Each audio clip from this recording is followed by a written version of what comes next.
झारसुगुड़ा जिलार शिक्षानुष्ठान गुड़िकर भित्तिभूमि विकास क्षेत्र में एक बड़ पदक्षेप स्वरूप आज जिलापाल श्री कुणाल मोतीराम चौहान अध्यक्षत एक उच्चस्तरीय समीक्षा बैठक अनुष्ठित हो जिला खनिज पांठि अनुदान जिले में कार्यकारी होगा आगामी प्रातिष्ठानिक भित्तिभूमि प्रकल्प गुड़िकर रूपरेख संपर्क में बैठक में विस्तृत आलोचना और मूल्यांकन कर बैठक में जिलापाल मुख्य उन्नयन अधिकारी तथा निर्वाही अधिकारी श्री विश्वरंजन नायक एवं डीएमएफ मुख्य निर्वाही अधिकारी उपस्थित थे।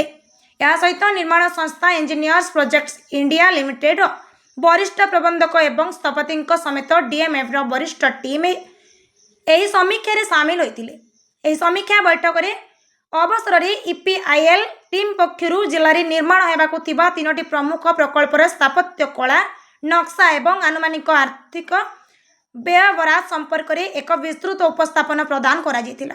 प्रस्तावित प्रकल्प गुड़िक मध्य झारसुगुड़ा सरकारी आईटीआई परिसर में 11 कोटी टंका व्ययर एक 100 शଯ୍या विशिष्ट छात्री निवास एवं से समान शिक्षानुष्ठान 15.35 कोटी टंका व्ययर एक नूतन 200 शଯ୍या विशिष्ट छात्र निवास निर्माण करा जिवो। यह सहित लखनपुर ब्लॉक अंतर्गत पंचगाँ बीजापल्ली स्थित महिमा कॉलेज परिसर में 12 कोटी टंका व्ययर आउ एक 200 शଯ୍या विशिष्ट छात्री निवास निर्माण पर बैठक में उपस्थापन करा जायतिला।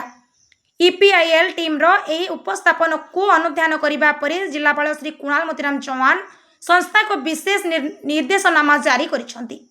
जिलापाल प्रस्तावित कोठाबाड़ी गुड़िकर निर्माण शैली रे अभिनव तथा आधुनिकतार स्पर्श देवा सह समग्र कैंप्स परिवेश को सुंदर और आकर्षणीय करने सुरक्षा व्यवस्था को सर्वाधिक प्राथमिकता दे समस्त हॉस्टेल रे उपयुक्त अग्नि निर्वापक व्यवस्था एवं जरूरीकालीन प्रस्थान द्वारा रखा से निर्देश देते।